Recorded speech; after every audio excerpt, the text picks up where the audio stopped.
If it hadn't been for her, had it not been for her, you wouldn't see any of the videos on the website, you wouldn't see any of the pictures. And it's just amazing to me when you think about that, because the question I'm going to go to right afterwards is, how does that work? And I think that's where God comes into play. Because for me, I'll speak for me, if you don't have God in your life that way, if you haven't accepted Him, it's amazing the things you can't see, right? And so, but what's amazing is that even today, our relationship is as strong, I think, as it's ever been. Amen. And we have two beautiful girls, and so we raised them, and Lord knows that's a chore. But I just wanted to do that. You wanted to speak, yes? Yes. Now I'm going to speak without judgment, but I'd first like to throw out there that I am a product of teenage parents. Before you hear my story. What I'd like to, I don't think anyone has addressed how our young people, and even our older people, are having children with people that we necessarily know or not sure that we want to spend the rest of our lives with. And that goes with the title of the forum. And I think, at least I did for me, because I was the child of teenage parents. For me, it was very important for me to meet someone and learn them and decide if that should be the father of my children. Because you can date anyone. I dated many people. But I decided to get married to a specific person. I decided to have children with a specific person.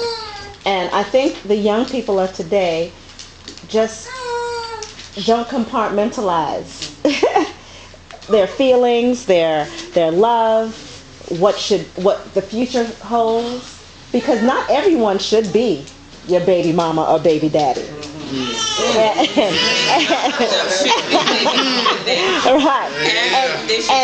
And that's the thing. I think a lot of these, and God forgive me, but I think a lot of the baby mama, baby daddy syndrome comes from oops, I can't believe that just happened.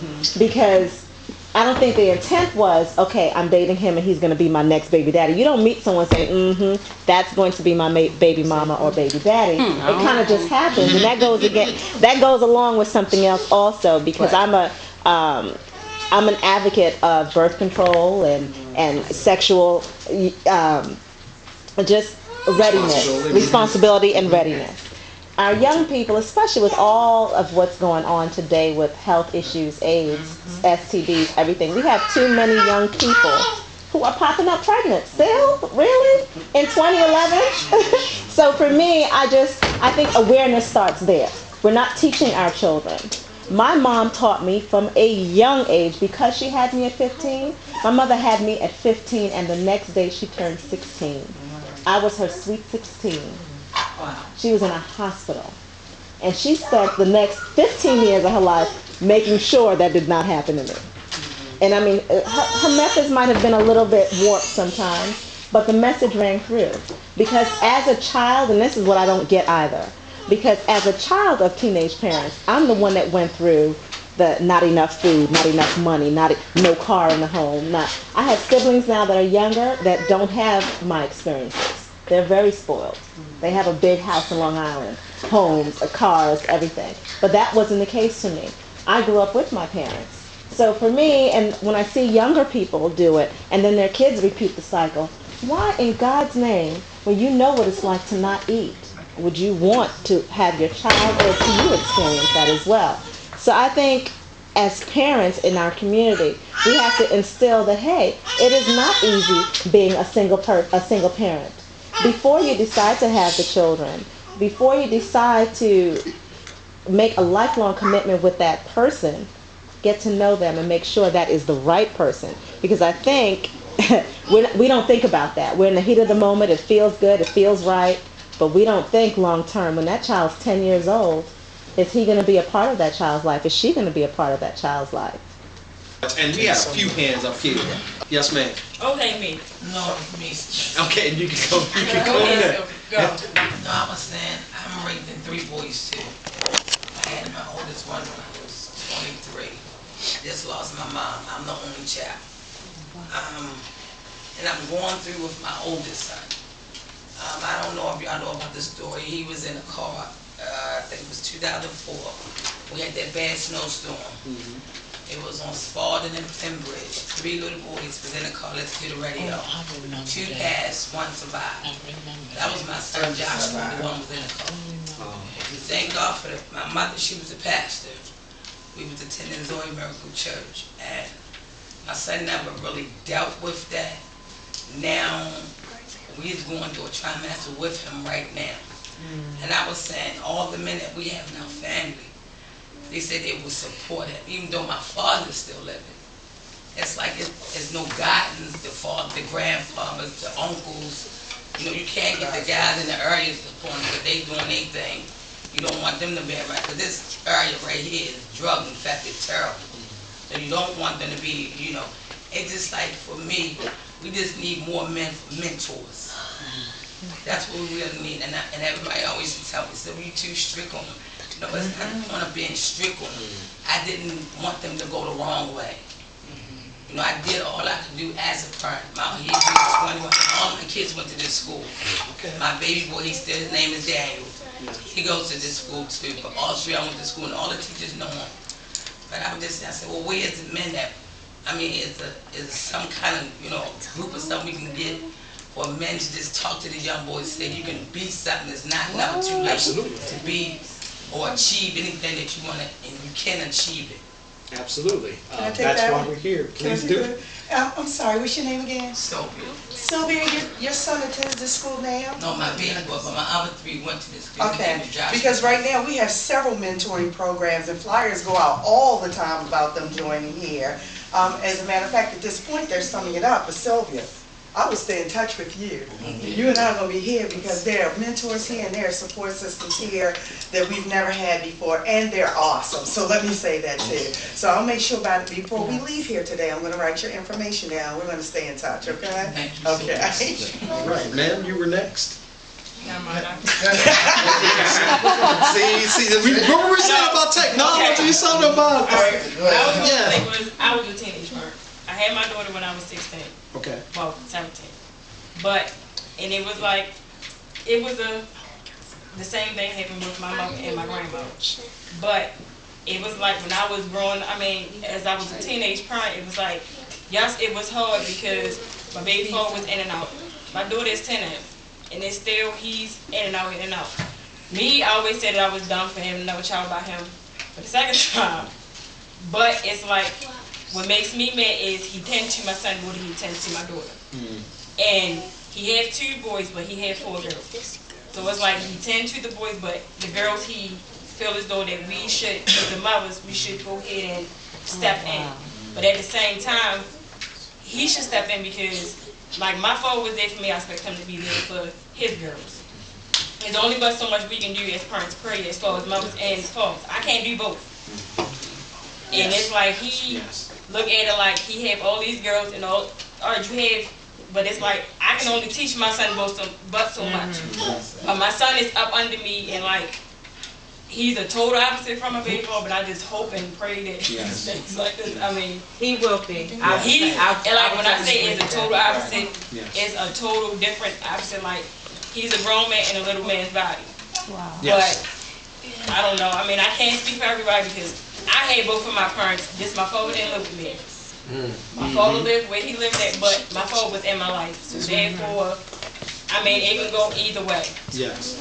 And thank you very much. And just, Lord have mercy, do girls need their daddy? Yeah. All right, well, the last 2, you 2 will have the last words of the night. You, ma'am, first, and you, Sam. No, I'm just saying yes because I had my mother and father in my life. My mother passed at an early age. My mother passed when she was 45. My mother passed in 94. You know what I mean? And my mother, her mother was sisters. Okay. You understand? And my auntie just passed on 26th of April. All right. You know what I mean? So we going through something together. You know what I mean? But it's okay. But I had my daddy. But my daddy passed last year. God bless him. You understand what I'm saying? He up there with his wife and his sister-in-law or whatever. That's right. His mother and father. You know what I mean? I'm good. You understand? But my thing is, I was raised with both minds too. My kids weren't raised with both of our, you know what I mean, both of their parents. But they knew their parents. Yes. You understand what I'm saying? they was blessed, you know what I mean? And like I said, once they turned 10.5 years old, I did my 10.5 years, you do your 10.5. I know that's right. Thank you. And sir, you have the last word. This is this is a good brother right here. Yes, sir. I'm trying to touch on a lot of things that you said. I heard some people say, you know, when people and females have babies young, they look for someone to love. I would like to say, I mean, and just in my opinion, you know, first of all, it comes with respect of yourself and love of yourself. If you want to love somebody, respect and love yourself first. So who was there to teach them that? Right. I know what you're saying, but first somebody has to teach them that. Be there for them. I'm gonna leave you alone. With that, life can be still the learning teacher. to love myself. But life can be the teacher. Life is a great educator. First of all, if you see that you don't have your parents around to love you, why not love yourself more than what your parents is putting out there towards you? You know, be strong for yourself if no one else. You know, I'm not going to sit here and like I have all the answers, because I don't. I mean, I didn't have my father around, and you know, and I've known other people didn't have their fathers around, and I know that. I know one person in particular said he'll never be like his father. You know, and he pretty much lived up to that. Again, you know, I think respect yourself and love yourself. Life can be the great educator, you know, things. To the young lady here, as far as daughters, just put some light, gives her some light. Her daughter's father may feel the way he feel like he's giving the sons more attention, because he may feel like, I don't know what to do with my daughter. I got 3 boys and a girl myself, and for a while I had no clue. Yes. And now that she's a teenager, I mean, I've been around since she's been 12. She's 15 now. Well, I got a clue now. She's a teenager. I got a clue now. I had a clue since she was about 11 years old. Yes. You know, she's 15 now.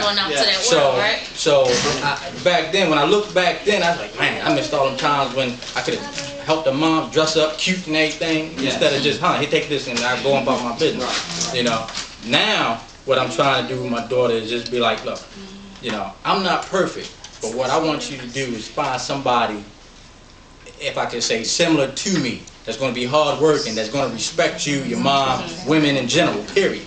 That's not going to try and just get in your little panties and go on about their business. You know, so that's what I'm trying to instill in my daughter now. You know, don't go for these knuckleheads.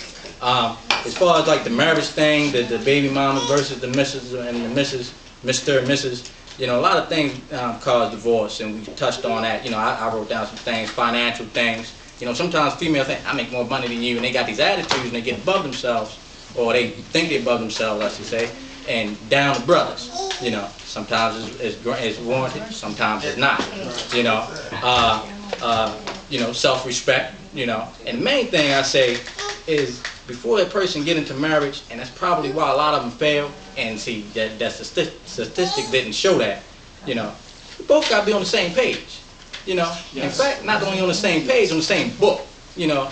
If y'all not on the same book, the same page, and want the same things, and have the same plan, and work towards a goal together, it's not going to work. Yes, sir. You know, bottom line. You know, and of course, technology, women's roles have changed. Technology, world is so fast now. Back then, my grandma, granddad, moms, pops, you know, things were slow. Plus times have changed. It's different. Yeah, that's what I said. The world is so fast now, and everybody want to just jump on. Ladies and gentlemen, And then they were paying off. if I may, the one thing I want to say that I'm excited about is that clearly this is something we could talk about all night. But we don't have all night. But we don't. And so I would like to say, but I do want to say how much I appreciate that. How much we appreciate your passion and the fact that you really do want to discuss this. It's why Caprice and I wanted to put this together. It's why our gracious hosts said yes when we came to them. We appreciate and love you. And so can we end by giving our panel a round of applause?